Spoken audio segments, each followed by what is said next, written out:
Esse homem vive há 70 anos dentro dessa máquina. O Alexander é um norte-americano que passou a maior parte de sua vida dentro de uma máquina, conhecida como pulmão de ferro. Aos 6 anos ele contraiu poliomielite, em um dos maiores surtos da doença da história dos Estados Unidos lá nos anos 50.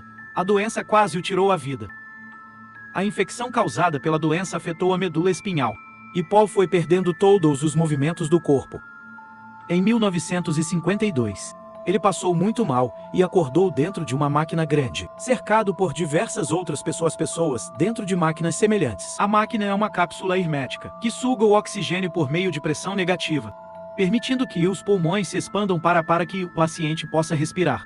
Ele foi obrigado a viver nessa máquina justamente porque o seu pulmão foi uma das partes do corpo que simplesmente parou de movimentar. Ele só conseguia mover a cabeça, o pescoço e a boca, apesar da máquina funcionar muito bem. A maioria dos pacientes na época tinha uma expectativa de vida muito baixa. Os médicos disseram aos pais do então garoto, Paul Alexander, que ele não teria muito tempo de vida. Todos os seus colegas de sala, que também usavam o pulmão de ferro, não resistiram. Entretanto, Paul foi sobrevivendo. O hospital autorizou que a família o levasse para casa, com a máquina, para que pudessem passar talvez o último Natal juntos. Mas a verdade é que, aquele nem de longe seria o último. Contra todas as probabilidades, Paul continuou vivo à medida que o tempo passava. Ele percebia que poderia viver por muito mais anos, e começou a fazer planos. O jovem então resolveu estudar sem poder fazer anotações nas aulas. Ele desenvolveu uma grande capacidade de memorização. Em 1967, ele se formou no ensino médio, sem nunca ter assistido a uma aula presencialmente.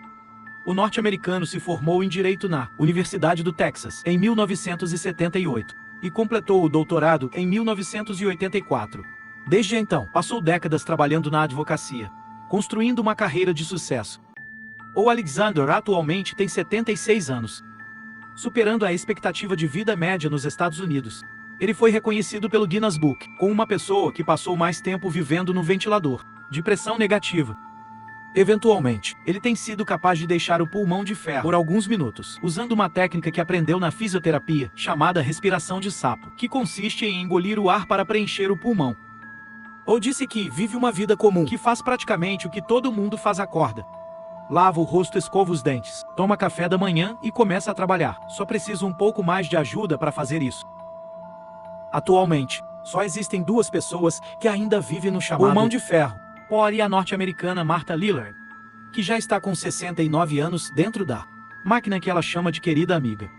Martha também teve poliomielite, no mesmo surto devastador da década de 50. A doença atualmente está praticamente erradicada do Ocidente, graças à vacinação. Mas ainda hoje existem muitos sequelados, como é o caso de Martha. A vacina contra a poliomielite se tornou amplamente disponível em 1955, quando milhões de norte-americanos foram vacinados. Infelizmente, Paul e Martha contraíram a doença antes disso. Apesar do desconforto, Martha procura manter seu dia a dia ocupado, assistindo os filmes antigos e cuidando dos seus cães. Em 1990, o seu pulmão de ferro quebrou, mas ela acabou herdando outra máquina de um homem de Utah, onde vive até os dias atuais.